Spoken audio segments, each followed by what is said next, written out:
মমতা বন্দ্যোপাধ্যায়, রাজ্যের মুখ্যমন্ত্রী মমতা বন্দ্যোপাধ্যায় খুব সহজ সরল ভাষায়, মাটি মানুষের যে ভাষা সেই ভাষাতে কথা বলেন। কিন্তু মুশকিলটা হলো ওই সহজ সরলভাবে কেউ যদি মিস ইনফরমেশন বা গুজব ছড়ান, ফেক নিউজ বা মিথ্যে খবর ছড়ান এবং সিএ এর মতন সেন্সিটিভ একটা বিষয়কে নিয়ে আসলে লোক খ্যাপানোর কাজটা করেন, তাহলে যেটা হওয়ার ঠিক সেই জিনিসটাই বোধহয় হচ্ছে। আমি আপনি যদি গুজব ছড়াই আমরা হয়তো গ্রেপ্তার হয়ে যাব, কিন্তু রাজ্যের মুখ্যমন্ত্রী গুজব ছড়ালে তার কি শাস্তি, আজ তার জবাব চায় বাংলা।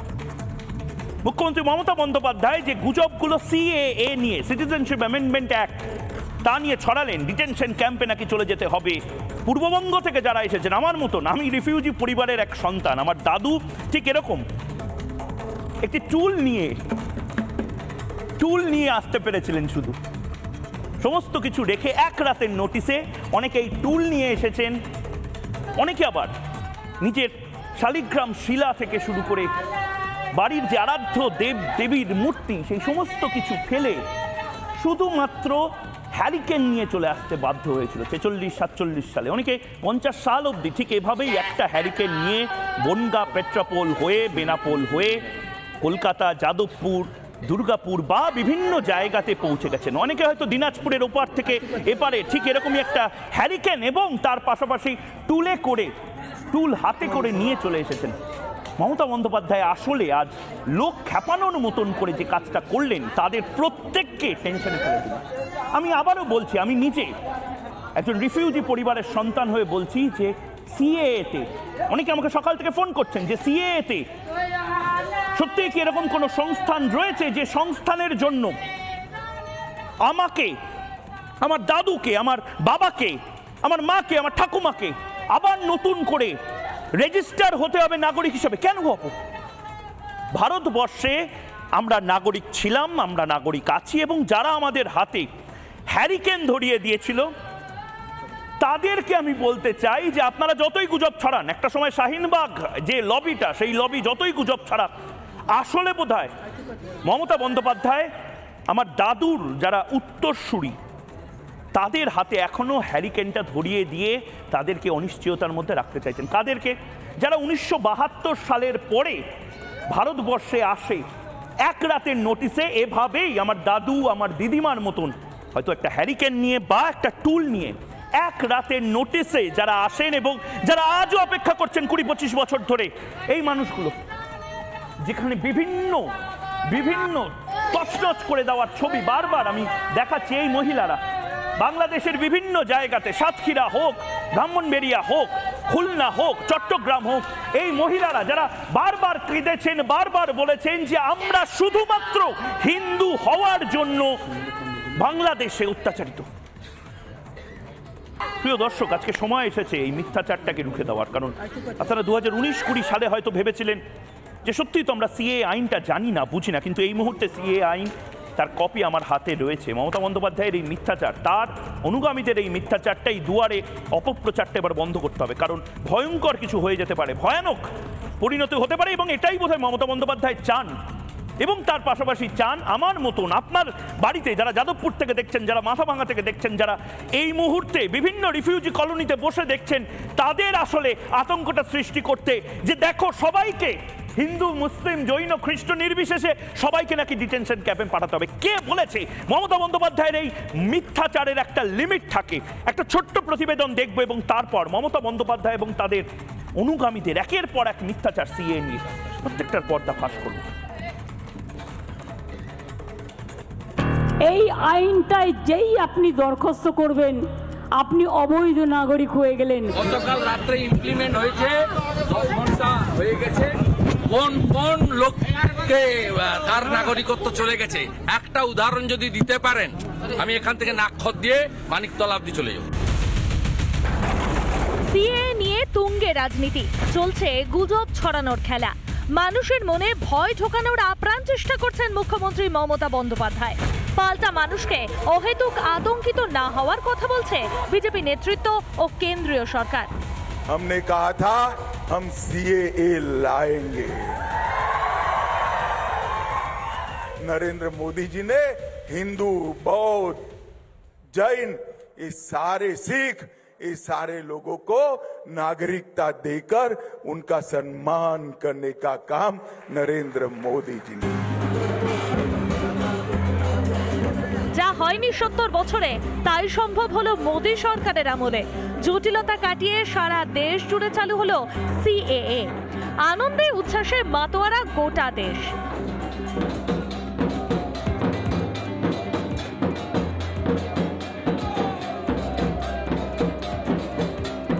সারা দেশে যখন উৎসবের আবহ, তখন এই নিয়ে রাজনীতি করতে মাঠে নেমে পড়েছে বিরোধীরা। চেষ্টা চলছে মতুয়াদের মনে ভয় ধরানোর। কি মতুয়া ভাই বোনেরা, আপনারা বিশ্বাস করেন আইনটাকে? তাহলে এতদিন কেন করলো না? 2020-তে তো আইন পাশ হয়েছিল, এতদিন কেন করেনি? আজকে নির্বাচনের 2 দিন আগে কোনো আইন করলে সেই আইনটা থোড়াই আইনে পরিণত হয়। পুরো আমরা ভারতবাসী এবং ভারতের নাগরিক বলে আমরা বুক ফুলায় চলতে পারবো, এটা আমার দৃঢ় বিশ্বাস, আর কোনো সন্দেহ থাকলো না। তাহলে শুনলেন তো, যাদের সামনে রেখে খোলা জলে মাছ ধরতে চাইছেন মুখ্যমন্ত্রী, তারাই কেমন উপযুক্ত জবাব দিলেন। মমতাকে চ্যালেঞ্জ ছুড়েছেন বিজেপির রাজ্য সভাপতিও। কোনো শর্ত ছাড়াই নাগরিকত্ব দেয়া হবে। আমি বুক ঠুকে বলছি, কারো নাগরিকত্ব যাবে না, গেলে তার নাগরিকত্ব ফেরানোর দায়িত্ব সুকান্ত মজুমদার নিচ্ছে, ভারতীয় জনতা পার্টি নিচ্ছে। যখন বিভিন্ন মহল থেকে বারবার আশ্বস্ত করা হচ্ছে যে কারো কোনো ভয় নেই, কারো কিচ্ছুটি হবে না, তাহলে কেন অপপ্রচার চালাচ্ছে, মিথ্যাচার করে যাচ্ছে তৃণমূল? লোকসভা ভোটের মুখে কেন ছড়ানো হচ্ছে গুজব? কাদের তোষণ করতে চাইছে তৃণমূল? রিপাবলিক বাংলা। সিএটা হাতে গোনা কিছু মানুষের জন্য, যারা বাংলাদেশ থেকে অত্যাচারিত হয়ে পালিয়ে আমাদের দেশে এসেছেন, যারা পাকিস্তান থেকে পালিয়ে এসেছে, যারা আফগানিস্তান থেকে পালিয়ে এসেছে। মমতা বন্দ্যোপাধ্যায় আসলে যে কাজটা করলেন, সেই কাজটা খুব ভয়ানক কাজ। মমতা বন্দ্যোপাধ্যায় সুকৌশলে আসলে মিথ্যাচার করে এটা বোঝানোর চেষ্টা করলেন, দেখো 46 সালে তোমার দাদুরা এখানে এসেছিল না, তোমাদের তো ডিটেনশন ক্যাম্পে পাঠিয়ে দেবে। দেখো তোমার মা আসলে বাংলাদেশে জন্মিয়েছিল না, এবং তারপর তোমরা এখানে সুখে সংসার করছো না, তোমাদের সবাইকে তো সপরিবার পাঠিয়ে দেওয়া হবে। আরে বারবার বলছিলাম আমি ডিটেনশন ক্যাম্পে, এরা পাঠিয়ে দেয়। মিথ্যা কথা বলছি। আবারও বলছি, এই যে সিএ আইনটা, সেই সিএ আইনটা হাতে গোনা 500, 600, 1000, 1200 নতুন করে যারা এই মুহূর্তে ভারতে আসতে চান, এক রাতের নোটিসে এই মানুষগুলোর মতন যারা পালিয়ে এসেছেন, যে শব্দগুলো কানে প্রতি রাতে আপনি শুনছেন, এবং একটা লিমিট থাকে মিথ্যা কথা বলা, লিমিট থাকে। অবশ্যই সমস্ত ধর্ম সমান, কোনো ধর্ম বড় হয় না, কোনো ধর্ম ছোট হয় না। কেউ কেউ অবশ্য ভাবে যে তাদের ধর্মটাই আসলে সর্ববৃহৎ, সর্বমহান, আর বাকি সমস্ত ধর্ম আসলে বহিরাগত কাফেরদের। কিন্তু আবারও বলছি, কোনো ধর্ম ছোট বড় হয় না। কিন্তু তারপরেও এই কথাটা বলতে হয় যে পাকিস্তানে কি কোনো মুসলিম সম্প্রদায়ের মানুষকে মুসলিম হওয়ার অপরাধে বের করে দেওয়া হয়েছে? বাংলাদেশে শুধুমাত্র হিন্দু হওয়ার কারণে যেভাবে এথনিক ক্লিনজিং চালানো হয়েছে 71 সালের পর থেকে, 28% একটা সময় পপুলেশন ছিল, আজ সেটা 8%-র কাছাকাছি। এগুলো বলতে হচ্ছে, এবং এই বলাটা প্রয়োজনীয়। তার কারণ মমতা বন্দ্যোপাধ্যায় ভয়ঙ্কর খেলা খেলছেন। মমতা বন্দ্যোপাধ্যায় হাতে আমার সিএ রয়েছে, হাতে সিএ এর কাগজ রয়েছে, তারপরেও মমতা বন্দ্যোপাধ্যায় দল যে কাজটা করছেন, গোটা বাংলা জুড়ে একটা গুজব রটাচ্ছেন যে আসলে হয়তো সবাইকে রেজিস্টার করতে হবে, আসলে হয়তো সবাই এরপর থেকে অনাগরিক হয়ে গেছে, আসলে হয়তো কাল সকাল থেকে মুসলিমদেরকে ডিটেনশন ক্যাম্পে পাঠানো হবে, আসলে হয়তো যে বাংলাদেশি বা বাইরে কোনো বিদেশিকে বিয়ে করেছে তাকেও হয়তো কাল থেকে রেজিস্টার করাতে হবে। নাগরিকত্ব আইন নিয়ে সারা পৃথিবীর সবচেয়ে বড় মিস ইনফরমেশন এবং ফেক নিউজ ফ্যাক্টরিটা বোধহয় এই মুহূর্তে তৃণমূল কংগ্রেস খুলেছে। যারা এই মুহূর্তে রয়েছেন তাদের সাথে এক ঝলক আলাপ করিয়ে দেব, কিন্তু তার আগে কেন আমি বলছি, একটা লিমিট থাকে মিথ্যাচার। মমতা বন্দ্যোপাধ্যায় আজকে যে কাজটা করলেন একবার দেখুন, শুনুন, এবং তারপর আপনারা নিজেরা টেলিফোন লাইন ওপেন করে দেবো। আজ আমি সহজ পাঠ সিএ এর সহজ পাঠ, যা যা প্রশ্ন আছে সব করুন। আমাকে কি ময়ূকদা কাল সকালবেলা উঠে রেজিস্টার করাতে হবে? আচ্ছা ময়ূকদা আমার দাদু 46-47 সালে এসেছিল, আমাকে রেজিস্টার করাতে হবে। আচ্ছা ময়ূকদা আমার কোনো এক আত্মীয় বাংলাদেশে ছিল, তারা এখানে এসেছে তারপরে চলে গেছে, আমি কি অনুপ্রবেশকারী হয়ে যাচ্ছি? আচ্ছা ময়ূকদা মুসলিম বিরোধী কি এই আইনটা? আচ্ছা ময়ূকদা সংবিধানে কি এই কিছু কথাবার্তা কিছু নেই? সব প্রশ্ন করুন। আমাদের যারা বিশেষজ্ঞরা রয়েছেন এবং অবশ্যই তৃণমূলের হয়ে যারা কথা বলবেন, বিজেপি মুখপাত্ররা রয়েছেন, তাদের প্রত্যেকের সামনে টেলিফোন লাইন ওপেন করে দেবো। কিন্তু মমতা বন্দ্যোপাধ্যায় কি বলেছেন একবার শুনে নেব। It requires immigrants who are already citizens, যারা ইতিমধ্যে সিটিজেন আছে, তাদের to declare that they are illegal immigrants, মানে অনুপ্রবেশকারী যে নাগরিক আছে। কাট অফ ডেট বলেছে Hindus and others who have entered India after 31 December 2014 have been termed as illegal immigrants and will face NRC issue. সব হিন্দু, শিখ, বৌদ্ধ, জৈন, পার্সি, খ্রিস্টানরা 2015 সালের পরে যারা ভারতে এসছেন তারা সব বেআইনি হয়ে যাবেন। সংখ্যালঘুরাও তো আছেই, ইচ্ছা করেই কালকের দিনটা বেছে নেওয়া হয়েছে, কারণ কালকে থেকে রমজান মাস শুরু হয়েছে, এটা আমরা বুঝি। আসলে সাম্প্রদায়িক কথাবার্তা কে বলছেন, আসলে মিথ্যাচারটা কে করছে? এবং আবারও বলছি, এই কথাগুলো যদি আজ কোনো সাংবাদিক বলতো, কোনো ইউটিউবার বলতো, গ্রেপ্তার হয়ে যেত। রাজীব কুমারের পুলিশ গ্রেপ্তার করে নিত। সিএ আইন গোটা যে পেজগুলো রয়েছে তার মধ্যে একটা পাতাতেও এনআরসি বলে কোনো শব্দ নেই। তাহলে কেন মিথ্যাচার করলেন? এবং মমতা বন্দ্যোপাধ্যায় যে কথাগুলো বললেন, সুকৌশলে সিএ এনআরসি বলে শব্দটা বলে দিলেন। কোথায় আছে এনআরসি? আমি এবার দেখানোর চেষ্টা করব। গেজেট অফ ইন্ডিয়া এক্সট্রা অর্ডিনারি, এবং তাতে যে শব্দগুলো লেখা আছে ভালো করে দেখুন। Provided that any person belonging to Hindu, Sikh, Buddhist, Jain, Parsi or Christian community from Afghanistan, Bangladesh আর পাকিস্তান। এই অবধি মমতা বন্দ্যোপাধ্যায় ঠিক বললেন, একদম ঠিক বললেন পেপার পড়ে। কিন্তু তারপরে মমতা বন্দ্যোপাধ্যায় এনআরসি শব্দটা কোথায় পেলেন? এনআরসি শব্দটা কোথায় রয়েছে? 31 ডে অফ ডিসেম্বর 2014। ঠিক কথা, মমতা বন্দ্যোপাধ্যায় একদম ঠিক পড়লেন। তারপরে কোন পাতা থেকে উনি পড়লেন, কোন পৃষ্ঠা থেকে পড়লেন যেখানে এনআরসি রয়েছে? মনের মাধুরী মিশিয়ে বলে দিলেন মুসলিমদেরকে সবাই বের করে দেওয়া হবে। কোথায় আছে? রমজান মাসের আগে উত্তেজনা তৈরি করার জন্য এটা করা হচ্ছে। কোথায় এই ধরনের কথাগুলো কেন বলছেন রাজ্যের মুখ্যমন্ত্রী?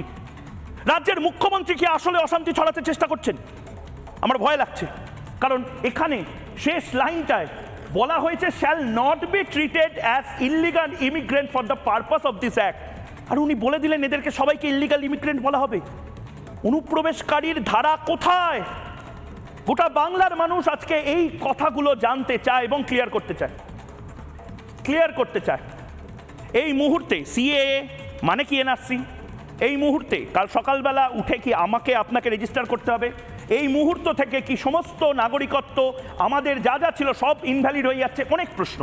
সেই প্রশ্নের ভাগে ভাগে আবারও বলছি, যদি রাজ্যের সরকার ফেক নিউজ ফ্যাক্টরি খোলে তবে অবতীর্ণ হতে হবে সহজ পাঠের পাঠশালা নিয়ে রিপাবলিক বাংলাকে। এবং ময়ূক এই চ্যালেঞ্জটা নিচ্ছে, ঘরে ঘরে পৌঁছে দেবো। যতবার মিথ্যা কথা বলবেন, একটা মিথ্যে 100 বার বললে সেটা সত্যি হয়, ঠিক আপনি বলেন, কিন্তু আবারও বলছি চ্যালেঞ্জ নিয়ে আমরা এই সত্যিটা চিৎকার করে বলবো, মিনমিন করে বলবো, যেভাবে মানুষকে পৌঁছানো যায় ঠিক সেভাবেই বলবো সিএএ নিয়ে। কারণ গোটা বাংলা নয়, গোটা দেশের জন্য এটা একটা বৈপ্লবিক আইন, যেটা হয়তো বহুকাল আগে করার কথা ছিল।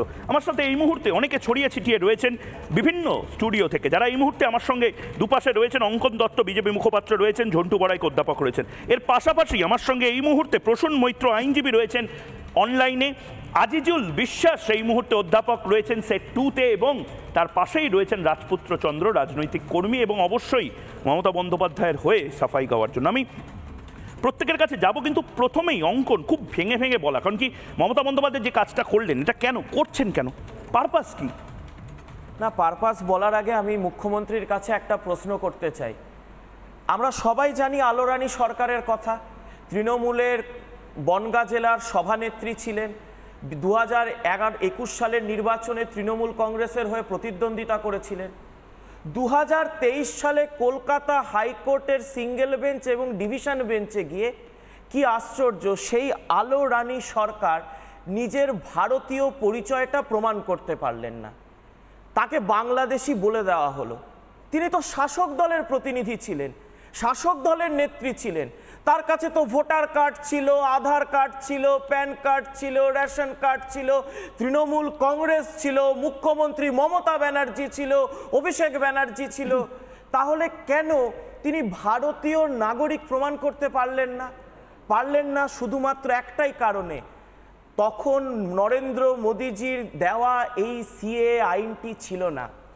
আমরা যারা উদ্বাস্তু পরিবারের ছেলে, আমাদের পরিবার যাদেরকে কোনো রাজনীতি নয়, ওই ওপার বঙ্গে বিজেপি, সিপিএম, তৃণমূল কংগ্রেস কিছু ছিল না, ওপার বঙ্গে মার্ক্সবাদ ছিল না, স্ট্যালিনবাদ ছিল না, গান্ধীবাদ ছিল না, একাত্ম মানববাদ ছিল না, কিন্তু কোনো একটা অদৃশ্য জাদুবলের কারণে আমাদের কেবলমাত্র পরিচয়, এটা তো আমি এই পারবঙ্গে এসে সেকুলারিজমের সিরাপ খেয়ে বা কমিউনিজমের এই ক্যাপসুল খেয়ে ভুলে যেতে পারি না যে আমার পূর্বপুরুষের অপরাধ ছিল তারা হিন্দু, আমি জন্মসূত্রে হিন্দু ছিলাম বলে। কিন্তু এখানে বহু মানুষ এই মুহূর্তে আমাকে মোবাইলেও যেভাবে জানাচ্ছেন, তার পাশাপাশি মেসেজও করছেন। খুব খুব খুব ইম্পর্টেন্ট একটা পয়েন্ট, সেটা হচ্ছে বাঙাল যাদেরকে বলা হয় বা ইস্ট বেঙ্গল সমর্থক বা পূর্ববঙ্গ থেকে কোনো এক সময় পূর্ব পাকিস্তান থেকে চলে এসেছেন, তাদের কাল সকালবেলা থেকে কি সবাইকে লাইনে দাঁড়াতে হবে, সবাইকে বলতে হবে, প্রমাণ দিতে হবে যে আমরা নাগরিক? এটা আপনার মানে এরা খারাপ বলছে, এটা তৃণমূল কংগ্রেস দুর্নীতি অপশাসনে যেভাবে নিমজ্জিত হয়ে রয়েছে, তৃণমূল কংগ্রেসের কাছে কোনো ইস্যু নেই। তৃণমূল কংগ্রেস চাইবে নন ইস্যুকে ইস্যু বানাতে। আমি তো মমতা ব্যানার্জিকে বলতে চাই, কেন যখন আমার মতুয়া ভাইরা যে থাকে বনগায়, যে থাকে হরিণঘাটায়, তাকে যদি পাসপোর্ট করতে যেতে হয়, এই মমতা ব্যানার্জির পুলিশ, এই মমতা সরকারের ডিআইবি হাজারো প্রশ্ন করে। এটা তো বলতে হবে মমতা ব্যানার্জিকে, যে মমতা ব্যানার্জি আজকের দিনে দাঁড়িয়ে বলুন যে কেন আলো রানী সরকার আপনার দলের নেত্রীকে আপনি ভারতবর্ষের নাগরিক প্রমাণ করতে পারেননি। যদি সিএ না থাকে তাহলে আমরা এখন আমাদেরকে বলতে হবে আমাদের একটা দেশ ছিল, আমাদের সহনাগরিকত্ব, তুমি ময়ূকদার যে একজন সহনাগরিক, আমি যে উদ্বাস্তু এসেছি, আমার যে এটা অপরাধ নয়, সেটাকে আমাকে বারবার প্রমাণ করতে হবে। সিএ আসার পর সেটা ক্লিয়ার হয়ে গেছে যে আমি গর্বের সাথে বলতে পারি আমার দেশ ছিল না, আমার দেশ আছে, সেই দেশের নাম ভারতবর্ষ। এবং আমি একবার থামাচ্ছি, তার কারণ এই মুহূর্তে আমাকে যেতে হবে রাজপুত্র এবং তার পাশাপাশি আজিজুলদার কাছে।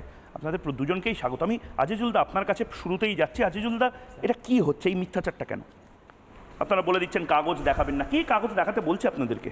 বিষয়টা হচ্ছে এটা সরকারি সিদ্ধান্ত, ভারত সরকারের সিদ্ধান্ত অবশ্যই, কিন্তু এটা রাজনৈতিক সিদ্ধান্ত, দলীয় স্বার্থে রাজনৈতিক সিদ্ধান্ত। যাক, আপনারা যে রাজনৈতিক সিদ্ধান্ত এটা মানছেন, তার কারণ মমতা বন্দ্যোপাধ্যায় তো এটা ধর্মের সাথে মিলিয়ে দিচ্ছে। না, আমি রমজান মাসের আগে, তাহলে আপনি প্রতিবাদ করুন। মমতা বন্দ্যোপাধ্যায় সাম্প্রদায়িক কথা বলছেন। মমতা বন্দ্যোপাধ্যায় নিজের মতো করে বলেছেন, আমি মমতা বন্দ্যোপাধ্যায়ের। আপনি কি সিএ এটা পড়েছেন? তাহলে এখানে এনআরসির কোথায় ভাগ আছে আপনি বলুন না। ওটা বাংলার মানুষকে কোথায় এনআরসি আছে? একটা শব্দ আছে মুসলিমদের নিয়ে, বলুন, কিন্তু সত্যিটা বলুন। আজকে গোটা বাংলার মানুষকে বলুন যে সিএ এর সাথে এনআরসির কোনো সম্পর্ক নেই। অবশ্যই সম্পর্ক আছে। কি সম্পর্ক আছে আমাকে বলতে হবে, প্লিজ বলুন। নাগরিকত্ব, এই যে সিএএ, এটা মানে শুধু 2020 সালে হয়েছিল তাই নয়। নাগরিকত্ব সংশোধন আইন 1955 সালের পরে একাধিকবার হয়েছিল এবং প্রত্যেকটা সংশোধনীতে যে যে পরিবর্তনগুলো এসেছে সেই পরিবর্তনগুলোকে যদি বুঝতে পারি তাহলে এটাই যে একমাত্র আলাদা কোনো বিচ্ছিন্ন ঘটনা নয়, সবটার মধ্যে একটা আন্তর সম্পর্কের একটা বিষয় রয়েছে। কি অন্তর সম্পর্কে? মানে রোহিঙ্গাদের বের করে দেওয়া হবে? একদমই নয়, আপনাকে বলি সেটা। না না, রোহিঙ্গাদের বের করে দেওয়া হবে তো, অনুপ্রবেশকারী রোহিঙ্গাদেরকে বের করে দেওয়ার ব্যাপার বলা হচ্ছে। না না, আমাকে বাংলাদেশ থেকে যারা অনুপ্রবেশকারী বিভিন্ন সময় খাগড়াগড়ের মতন বিভিন্ন কিছু যারা আইসিস মডেল তৈরি করার চেষ্টা করেছেন, তাদেরকে তো বের করে দেওয়ার জায়গা হবে। তাহলে বলুন, আমাকে বলার দরকার না। আমি এইটাই বলছি যে ভারতের মুসলিম বা ভারতের হিন্দু, জৈন, শিখ, পারসিক, তাদের তো কোনো টেনশন নেই, তাদের নিয়ে এই আইনটা নয়। আমি সিএএ 2020 নিয়ে বলছি নয়, আমি বলছি 2003 সালে যেটা নাগরিকত্ব সংশোধন আইন হয়েছিল সেইখানে আপনাকে যেতে হবে, তবেই আপনাকে। কারণ আগামী দিনে এখনো পর্যন্ত 2011 সালের সেন্সাস করে উঠতে পারিনি, সরকার করে উঠতে পারেননি। আগামী দিনে সেন্সাস হবে এবং 2003 সালের আইন আপনি নিশ্চয় জানেন, এতদিন ধরে একটা রিনাউন চ্যানেল আপনি অ্যাঙ্কারিং করছেন। সুতরাং আপনাকে বুঝতে হবে যে ন্যাশনাল পপুলেশন রেজিস্টার বলে একটা বিষয় রয়েছে, এনপিআর, সেটা আগামী দিনে চালু হবে। সেখানে কি থাকবে আর কি থাকবে না, সেখানে ওই 2004 সালের 3রা ডিসেম্বরের পরে যারা ভারতবর্ষে এসেছেন না, তাহলে আপনি আমাকে একটা কথা বলুন, মমতা বন্দ্যোপাধ্যায় আজকে যে কথাটা বললেন যে ডিটেনশন ক্যাম্পে নাকি পাঠিয়ে দেওয়া হবে, আমি একটা কথাই বলেছি, রাজনৈতিক সিদ্ধান্তের রাজনৈতিক না, তার মানে মিথ্যা কথা বলছেন মমতা বন্দ্যোপাধ্যায়, মিথ্যা কথা বলছেন, রাজনৈতিক ভাবে বলছেন আসলে হাওয়া গরম করার জন্য। বরঞ্চ রমজান মাসে এমন একজন মুখ্যমন্ত্রী তিনি এই ধরনের কথা বলছেন, তাহলে তো এটা ক্লিয়ারলি মানুষকে ইনস্টিগেট করার জন্য, মানুষকে ইনস্টিগেট করার জন্য এই ন্যারেটিভটাই তৈরি হয়েছিল 2021 সালে। এই যে মেরুকরণ, সাম্প্রদায়িক কে মেরুকরণ রাজনীতি করছে? মমতা ব্যানার্জি, ভারতীয় জনতা পার্টি। কোথায় ভারতীয় জনতা পার্টি কোন একটা জায়গা বলুন যেখানে ভারতীয় জনতা পার্টি বলছে রাম শ্যাম যদু মধু আমি আপনি কাউকে বের করে দেবে? এই আইনটাই তো বের করাই নয়। তাহলে কেন মিথ্যাচার হচ্ছে? কেন সকালবেলা থেকে বলে দাও হচ্ছে সমস্ত কাগজ নিয়ে না হবে, সবাইকে বের করে দেবে? আপনি বলুন 2020 সালের 11 দেখুন আপনি অতীতে চলে যাচ্ছেন, আমি বর্তমানে আছি। প্রণয়নের পরে 4.5 বছর লাগলো কেন গভর্নমেন্টের? বেশ 4.5 বছর কেন লাগলো? আরে 4.5 বছরে আপনারা ঠিক কথা, 4.5 বছরে আপনারা হয়তো 450 খানা শাহিনবাগ আন্দোলন করে দিতেন এবং আন্দোলনজীবী যারা, সেই আন্দোলনজীবী আমি তো এখনো বলছি, মানে আপনাদের এখন অবস্থাটা হয়েছে, আপনারা এখন এটাও বলে দিতে পারেন দেখো রিপাবলিকান স্টুডিওতে হয়তো একজন বাঘ চলে আসবে, বাঘ এসে কামড়ে দেবে। আচ্ছা অঙ্কন রিঅ্যাক্ট করতে চাইছে আপনার কথাতে। অঙ্কন 30 সেকেন্ড। হ্যাঁ, আমি একটাই কথা বলছি, এনাদের অসুবিধাটা কোথায় বুঝতে পারছি না। এনাদের যদি বক্তব্য থাকে যে 4.5 বছর লাগলো কেন, সেটা একটা প্রথম কথা সরকার খুব ক্লিয়ারলি বলেছে যে সেই সময় একটা কোভিড পিরিয়ড ছিল, যার জন্য এটা রুল ফ্রেমের ক্ষেত্রে সময় লেগেছে। কিন্তু আমি বলতে চাই যে যখন, আরে দাদা আমাকে বলতে দিন, একটু বলতে দিন আপনার সময়। আরে 4.5 বছর না, এটা অনেক আগে হতে পারত। এইটা হওয়ার ক্ষেত্রে বাধা কেন আপনারা ছিলেন?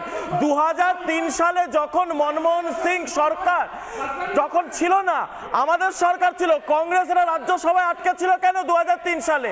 এই সিএ কে নিয়ে ময়ূকদা যদি এইরকম করে চিৎকার করতে পারি, চিৎকারটাকে করে কোনো কথা করে লাভ নেই। আপনি বলুন তোমাদের এই সিদ্ধান্ত ভোটের কথা ভেবে, তোমাদের এই সিদ্ধান্ত মেরুকরণের কথা ভেবে, সম্পর্ক কি সিএ এর সাথে মুসলমান সম্প্রদায়ের সম্পর্ক কি? এটা জবাব দিতে হবে। যারা সাম্প্রদায়িকতা রং লাগাচ্ছে তাদেরকে জবাব দিতে হবে। সিএ এর সাথে মুসলিম সমাজের কোথায় সম্পর্ক? থামাচ্ছি এই মুহূর্তে, একদম আমি রাজপুত্র আসছি আজিজুল দা আসছে, আমি অঙ্কন তোমার কাছেও আসবো। এই মুহূর্তে পিসিআরে যদি কোনো টেলিফোন আমার জন্য থাকে, আমি ওপেন করছি টেলিফোন লাইন, কিন্তু তার আগে একদম আজিজুল দা অঙ্কন দা শুনে নি অনেকগুলো প্রশ্ন আছে বাংলার এই মুহূর্তে, অনেকগুলো প্রশ্ন আছে যে প্রশ্নের উত্তরগুলো দেওয়ার কথা মুখ্যমন্ত্রী মমতা বন্দ্যোপাধ্যায়ের। উনি অভিভাবিকা, আমাদের অভিভাবক হিসেবে উনি প্রশ্নের উত্তরগুলো ঠিক উত্তরগুলো না দিয়ে উনি মিথ্যাচার করছেন, এবং এটা আমি নয়, গোটা বাংলার মানুষ বলছেন, দেখতে পাচ্ছেন। আমি একবার দেখানোর চেষ্টা করব যে প্রশ্নগুলো আপনাদের রয়েছে এবং হয়তো ফোন লাইনে আপনি এই প্রশ্নগুলোই করছেন।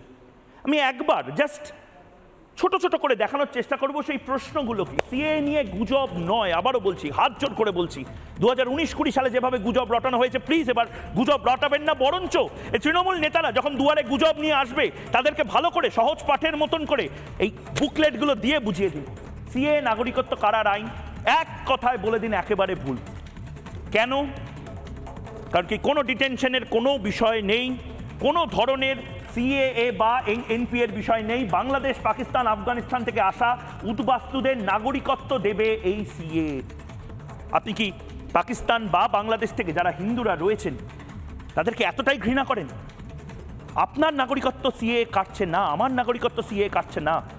সিএ আসলে হাতে গোনা সেই 700, 800, 1000, 1200 যারা বারবার এখানে পালিয়ে আসতে চাইছে, এক রাতের নোটিশে আমার ওই টুল এবং লণ্ঠনের মতন হ্যারিকেন হাতে ধরে আলোর সন্ধানে আসতে চাইছে, এক রাতের নোটিশে বাধ্য হচ্ছে চলে আসতে, কারণ তার জমি জমা থেকে শুরু করে সব বাংলাদেশে নিয়ে নেওয়া হচ্ছে, এবং নিয়ে নেওয়া হচ্ছে হিন্দু বলে।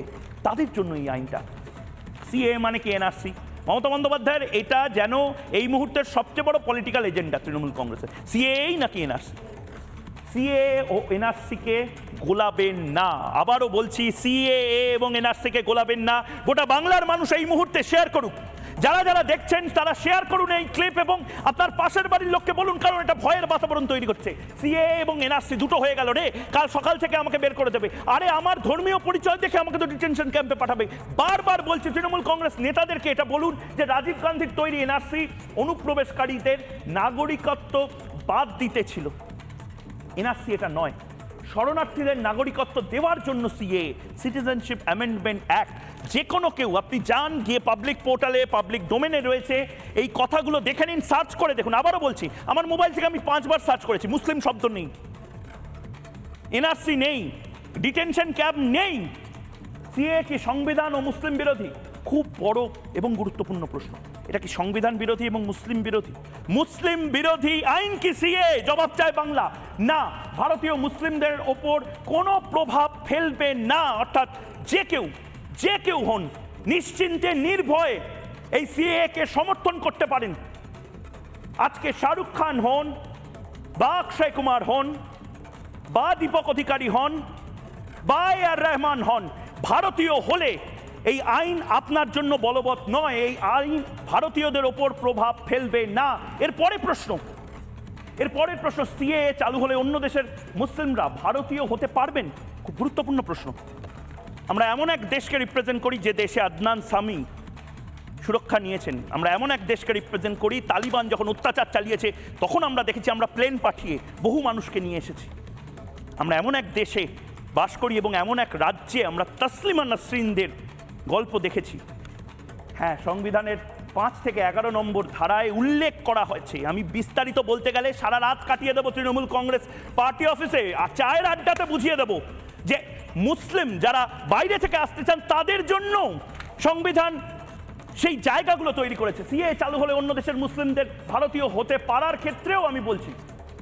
তারপরের প্রশ্ন, সবাইকে সিএএ এর মাধ্যমে নাগরিকত্ব নিতে হবে? খুব গুরুত্বপূর্ণ প্রশ্ন। আমার ক্যামেরা পার্সন ধ্রুব এই মুহূর্তে ডিরেকশন যে দিচ্ছেন, এই মুহূর্তে যারা গেস্ট রয়েছে, অঙ্কন রয়েছে, ঝন্টু বড়াইক রয়েছে, এই মুহূর্তে আজিজুল দারা রয়েছে, রাজপুত্র রয়েছে, তাদের প্রত্যেককে কি কাল সকালবেলা উঠে পোর্টাল খুলে রেজিস্টার করতে হবে? না।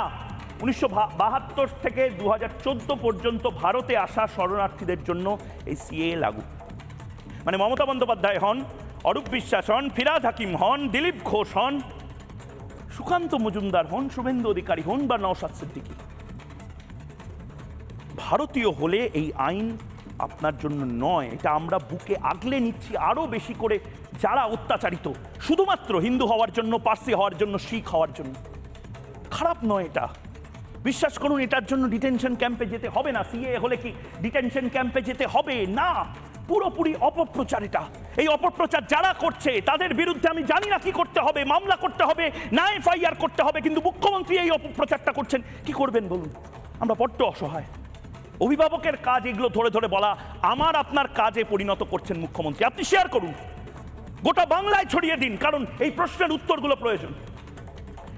এই মুহূর্তে একজন দর্শক রয়েছেন, আমি ঝন্টু বড়াইকের এবং রাজপুত্র চন্দ্র প্রসন্দার কাছে যাওয়ার আগে একজন দর্শকের টেলিফোন নিয়ে নিতে চাই। বিশ্বরূপ কর এই মুহূর্তে রয়েছেন। বিশ্বরূপ বাবু, কোচবিহার থেকে আপনি বলছেন, খুব সংক্ষেপে আপনার প্রশ্ন বলুন।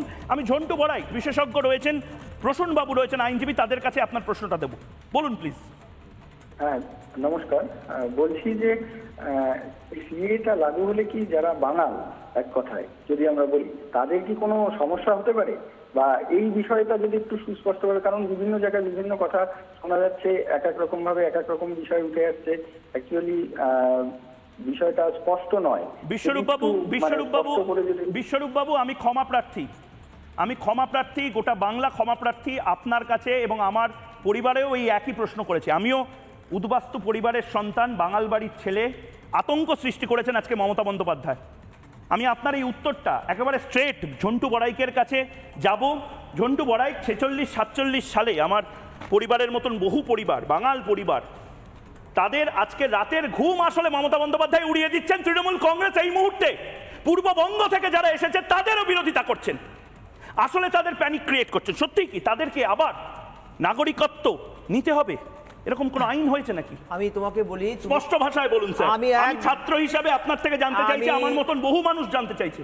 আমি আজকে এই রকম অন্তত শখানেকের মতন ফোন পেয়েছি, বিশ্বাস করো, খুব মানসিক চাপে, যে এই ধরনের প্যানিক, তুমি বললে প্যানিক বাটন, আসলে ব্যাপারটা হচ্ছে মিথ্যে দিয়ে ভুলিয়ে সত্য প্রচার করা যায় না। সত্যকে সত্যের মতো প্রচার না করলে তা বেরিয়ে আসবে দিনের আলোয়।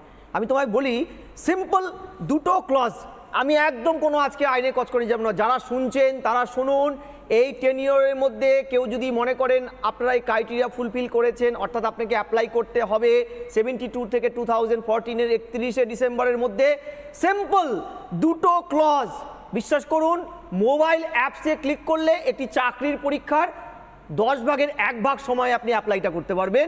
কীরকম? আপনি যেখান থেকে এসেছেন 3টে দেশের উল্লেখিত 3টে দেশ, তার যদি ন্যূনতম কিছু ডকুমেন্টস থাকে, যেটা থাকার কথা, যদি না থাকে দিতে পারবেন, যদি না থাকে যেদিন ভারতে ঢুকেছেন, ভারত এত বড় একটা দেশ, এত বড় বসুন্ধরা কুটুম্বকম আমাদের ইয়েতে আছে, যারা আসে তারা কিন্তু অন্তত একটা ভোটার কার্ড, রেশন কার্ড পায়। এটা বিশ্বাস করুন, সেই দেশ থেকে হয়তো কিছু আনতে পারেননি, ধরে নিলাম উদ্বাস্তু যারা যারা অত্যাচারিত পালিয়ে এসে, একদম একদম সহজ করে ভেঙে বলতে গেলে আপনি বা ভারত সরকার বা আমি কখনোই যে মানুষটা, আমি আবারও বলছি, খুব খারাপভাবে বলছি, ক্ষমা করুন মা মাসি যারা এই মুহূর্তে দেখছেন, ব্রাহ্মণবেড়িয়া থেকে ধরুন যেভাবে তাড়া করে মেয়েটাকে রেখে দিতে বলেছে যে মেয়েটাকে রেখে যা, বাবা এবং মা এক রাতের নোটিশে লণ্ঠন নিয়ে বর্ডার ক্রস করে চলে এসেছে, একটা ট্রেনে বাসে যা পেরেছে বনগাঁয় বা মুর্শিদাবাদে ঢুকে পড়েছে। তার কাছে না আছে আধার কার্ড, না ভোটার কার্ড, না পাসপোর্ট, না কিচ্ছু কি করবে? আমি তোমায় বলছি, সে শুধু একটা কথাই বলছে যে আমার উপরে হায়নার মতন যেভাবে আক্রমণ করা হয়েছে, শাখা সিঁদুর ভেঙে দেওয়া হয়েছে, কি করবে? এখানে দুটো কলাম সেট করা হয়েছে, শুনুন সবাই। শিডিউল 1B কিচ্ছু নেই আপনার ওই দেশ থেকে আসার সময়। শিডিউল 1B-তে পরিষ্কার আরেকটা কলাম দেওয়া আছে, আপনি যে ডেটে ভারতে প্রবেশ করেছেন সেই ডেটে ভারতে তো কিছু কাগজ আপনি গ্যাদার করেছেন, আপনি তো কিছুদিন ছিলেন, একটা রেশন কার্ড হয়েছে, আপনি নতুন একটা ইলেকট্রিক বিল আছে, কিচ্ছু নেই আপনার, ধরলাম। আপনি ময়ূক রঞ্জন ঘোষ এখানকার মানুষ, ওই যে অঙ্কন বাবু, ওই যে আজিজুলদা আছে, দুজন ভালো প্রতিবেশী অধ্যাপক মানুষ, এদের একটা উইটনেস হিসেবে চলে যান, একটা মেমোরেন্ডামে সই করে স্ক্যান করে আপলোড করুন, দায়িত্ব নিয়ে বলছি, আপনি একটা ডিজিটাল কার্ড পাবেন, দ্যাট ইজ ইউর কার্ড। আমি কেন বলছি, এই মানুষগুলো রেল লাইনের ধারে, বস্তিতে, জঙ্গলে এমন ভাবে থেকেছে, অঙ্কন একটু উদাহরণ দিল। আমি আপনাকে বলি ময়ূক, এই বাংলায় শুভে বাংলা, যার জন্য টিআরপি ভারতের ছিল আকবর এবং ঔরঙ্গজেবের সময় 1 নম্বরে, সেই সবচাইতে বড় কৃষক সম্প্রদায় নমশূদ্ররা যখন ভারত ভাগের পরে এখানে এসে রেল লাইনের ধারে এখানে সেখানে বসছে, তাদের কোনো সামাজিক স্বীকৃতি ছিল না। তৎকালীন জ্যোতিবাবু এদের দ্বন্দ্বকারণ্য মরিচ ঝাঁপিতে পাঠিয়েছিল। আমি জানি না আপনি মিথ্যা কথা বলছেন না মমতা বন্দ্যোপাধ্যায় মিথ্যা কথা বলছেন। আমি অ্যাড করছি যে আমরা তো যারা উদ্বাস্তু এসেছি তারা তো এফআরআরতে গেছিলাম নিজেদেরকে শরণার্থী হিসেবে বলতে, সেখানে রেজিস্ট্রেশন আছে, যদি নাও থাকে আপনার দুজন প্রতিবেশী তো আছে, তাদেরকে নিয়ে যান। এই বিষয়গুলো আসছেই কোথায়? যদি 71-এর আগে কোন পরিবার যদি এখানে আসে, এই বিষয়গুলো থাকে না, এই বিষয়গুলো থাকে না, তাহলে মমতা বন্দ্যোপাধ্যায় মিথ্যাচার করছেন কেন? একবার শুনি, এনআরসি হয়ে গেল নাকি আজ রাত থেকে, নাকি এনআরসি হয়ে গেল? কি ভয়ঙ্কর মিথ্যা কথা, একবার শুনে নি। মনে রাখবেন, এরপরে কের সাথে এনআরসি কে যুক্ত করে দেবে। আপনারা যারা নাগরিক আছেন, এবার বলুন তো একটা ছোট্ট কথা, এরকম অনেক পরিবার আছে, এপার বাংলার সাথে ওপার বাংলার বিয়ে হয়েছে, এখানকার ছেলে ওখানকার মেয়ে, ওখানকার মেয়ে এখানকার ছেলে, তাদের কি হবে? তার মানে মেয়ে বাপের বাড়ি যেতে পারবে না, আসতে পারবে না, আর ছেলে সেও শ্বশুর বাড়ি যেতে পারবে না, সেও রাষ্ট্রহীন হয়ে যাবে। আপনাদের ডিটেনশন ক্যাম্পে নিয়ে চলে যাওয়া হবে। প্রসূন মৈত্র আইনজীবী এই মুহূর্তে রয়েছেন। প্রসূনবাবু, আপনি মুখ্যমন্ত্রী মমতা বন্দ্যোপাধ্যায়ের কথাগুলো শুনছেন এবং আপনি নিজে সিএ এটা পড়েছেন, এটা কি চলছে? গোটা বাংলায় প্যানিক সৃষ্টি করে দিচ্ছেন রাজ্যের মুখ্যমন্ত্রী। নমস্কার সবাইকে। দেখুন, মমতা বন্দ্যোপাধ্যায় যেটা বলছেন সেটার পেছনে ওনার রাজনৈতিক স্বার্থ রয়েছে, এটা বুঝতেই পারা যাচ্ছে। কারণ বিগত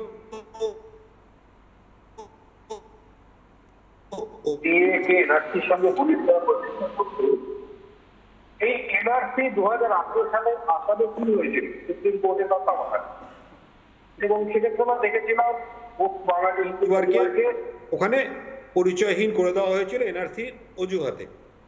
তখন আমি নিজে বারবার মমতা বন্দ্যোপাধ্যায়ের কাছে এবং তার মন্ত্রকের কাছে বহুবার গেছিলাম যে আসামে এরকম ঘটনা ঘটছে, আপনারা উদ্যোগ নিন, কারণ স্বজাতি যখন বিপদে পড়ছে পাশের রাজ্যে আপনাদের উদ্যোগ নেওয়া উচিত। কিন্তু তার থেকে তার সরকারের থেকে আমি কোনো রকম সমর্থন পাইনি। তারপর যখন ড্রাফট এনআরসি পাশ হলো এবং প্রায় 20 লক্ষ হিন্দু বাঙালিকে ডিলিস্ট করা হলো, তখন তিনি 3 জন এমএলএ-কে না এমপিকে পাঠালেন, তারা গুয়াহাটি এয়ারপোর্টে গিয়ে তারা আটকানো হলো, অনেক নাটক হলো। সুতরাং মমতা ব্যানার্জি আদৌ বাঙালির এনআরসি নিয়ে বা সিএ নিয়ে কতটা সচেতন তা নিয়ে আমি এখনো সন্দিহান। কারণ আমি মনে করি না রাজনৈতিক স্বার্থ ছাড়া অন্য কোনো স্বার্থ তার রয়েছে। কিন্তু এখানে একটা ছোট্ট একটা গল্পের মতোই বলতে চাই, যাতে পার্সপেক্টিভটা আমরা ভালোভাবে বুঝতে পারি সিএ। যে একটা গল্প ছিল যে একজন পাদ্রী ছিলেন বিদেশে, একজন পাদ্রী খুব ঈশ্বর ভক্ত ছিলেন এবং তিনি সবসময় ঈশ্বরের সাধনা করতেন, ঈশ্বরের প্রচার করতেন। তা এরকম সময় গ্রামে একদিন বন্যা আসলো। বন্যা আসার পরে এবার ইমার্জেন্সি অ্যালার্ট সিস্টেমে সবাইকে বলা হলো বন্যা আসছে, সবাই এলাকা ছেড়ে যান। পাদ্রী কিন্তু চার্চ ছেড়ে গেলেন না, কারণ তিনি বললেন ঈশ্বর আমাকে বাঁচাবে। আস্তে আস্তে গ্রাম খালি হতে লাগলো। লাস্ট যে দলটা তারা যখন চলে যাচ্ছে তখন তারা পাদ্রীকে বললো আপনি আমাদের সঙ্গে চলুন। সে বললো না না, আমার দরকার নেই, ঈশ্বর আমাদের সঙ্গে আছে, আমার সঙ্গে আছে। লাস্টে লাইফ বোট করতে কিছু রেস্কিউ পার্টি আসলো, তারা এসে পাদ্রীকে অনুরোধ করলো যে আর তো কেউ নেই গ্রামে, এবার চলুন, জল তো বাড়ছে, চার্চ ডুবে যাবে। তিনি দোতলার থেকে বললেন না না, তোমরা চিন্তা করো না, ঈশ্বর আমাকে বাঁচাবে। এবার জল দোতলাতেও উঠে এসছে, হেলিকপ্টার করে রেস্কিউ টিম এসছে যে পাদ্রী আপনি এবার তো চলুন, এবার তো ডুবে যাবেন আপনি। বলে তোমরা চিন্তা করো না, ঈশ্বর আমাকে বাঁচাবে। অবশেষে হেলিকপ্টারও ফিরে গেল এবং জল আরও বাড়লো, পাদ্রী মারা গেলেন। মারা যাওয়ার পর সেই পাদ্রী যখন ঈশ্বরের সঙ্গে তার গিয়ে স্বর্গে দেখা হলো, তিনি তো ঈশ্বরকে এই মারেন কে সেই মারেন। হ্যাঁ, কেমন আক্কেল আপনার, আমি সারা জীবন আপনার প্রচার করেছি, আপনার প্রশংসা করেছি, আর আপনি আমাকে এরকমভাবে বন্যায় মেরে ফেললেন।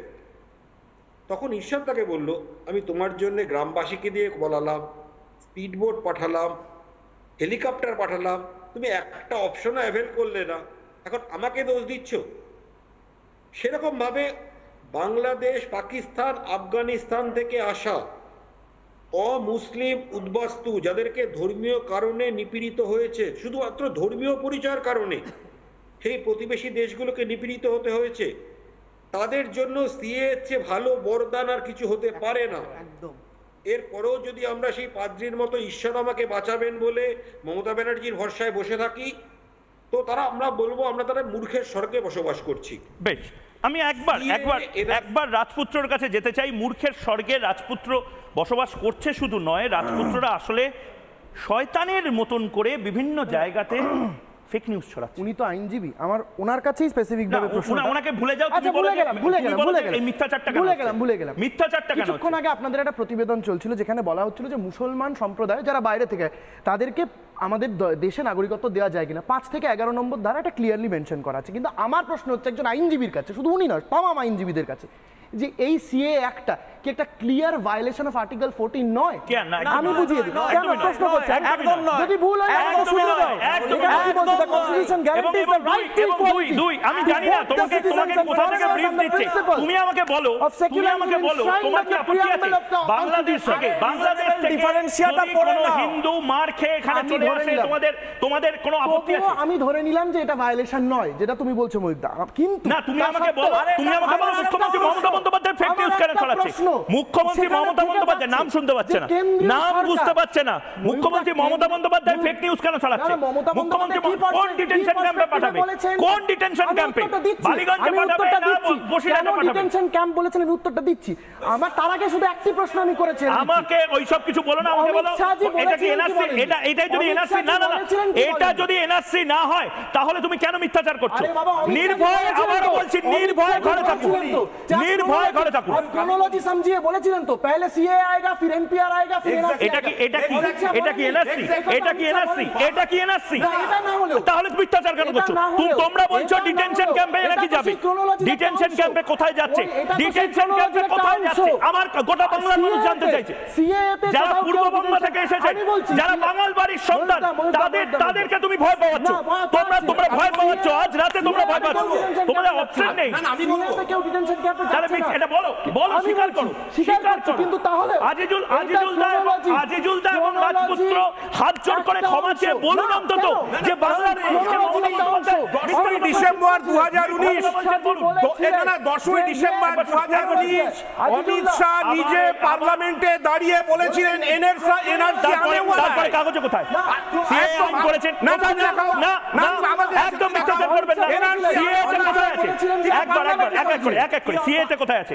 সিএ তে কোথায় আছে? আগে এনআরসি হয়েছে, আজকে এনআরসি ঘোষণা হয়েছে, কালকে এনআরসি ঘোষণা হয়েছে। বাংলার মানুষকে মিথ্যা কথা বলছেন একদম ভাবে ঘরে চুরি করবে না। কোথায়? আরে সিএ হয়েছে, এনআরসি নিয়ে বলছেন। আমি বলেছি শুধুমাত্র অমিত শাহ বলেছিলেন তো যে ক্রোনোলজি সমঝিয়ে এই সিএটা হচ্ছে এনআরসির একটা অংশ। সমস্যায় পড়ে ময়ূরদা, সমস্যায় পড়ে এগুলোকে ঘেটে দিচ্ছে। কোনো সমস্যা নয়। তাহলে সেটা বলো যে আমরা কাল্পনিক ভাবে আতঙ্ক সৃষ্টি করছি, গোটা বাংলাতে আতঙ্ক সৃষ্টি করছি। তাহলে বলুন সেটা এই মুহূর্তে বারবারও বলছি যে কথাটা, এই সহজ পাঠটা খুব সহজভাবে বোঝাতে হবে। তার কারণ যারা বোঝানোর দায়িত্বে ছিলেন তারা না বুঝিয়ে ফেক নিউজ ফ্যাক্টরি খুলেছেন। সিএতে আবারও বলছি, নির্ভয়ে আপনারা সিএটা বুঝুন। সিএতে আপনার বেরিয়ে যাওয়ার কোনো সম্পর্ক নেই। ভারতের মুসলিমদের কোনো টেনশন নেই, ভারতের হিন্দু, বৌদ্ধ, শিখ, জৈন, পারসিক কোনো টেনশন নেই। ভারতেই তারা থাকবে, কিন্তু রোহিঙ্গাদেরকে তো আমরা রাখতে পারবো না। বাংলাদেশ থেকে যারা অবৈধভাবে অনুপ্রবেশকারী এসেছে, খাগড়াগড়ে ঢুকে পড়েছে, বিভিন্ন জায়গাতে ঢুকে পড়েছে, সন্ত্রাসবাদী কার্যকলাপ চালাচ্ছে, তাদেরকে তো আমরা রাখতে পারবো না। তাদেরকেও হয়তো বের করা হবে, কিন্তু তার আগে নির্ভয় আপনি কাল সকাল থেকে অন্য খবরগুলোতেও চোখ রাখুন এবং মমতা বন্দ্যোপাধ্যায় যে মিস ইনফরমেশন এবং ফেক নিউজের ফ্যাক্টরিটা খুলে বসেছেন সেটাকে পরাস্ত করুন। একটা ছোট্ট বিরতি নিচ্ছি, বিরতির পর ফিরে আসছে আমি ময়ূর, সঙ্গে থাকুন।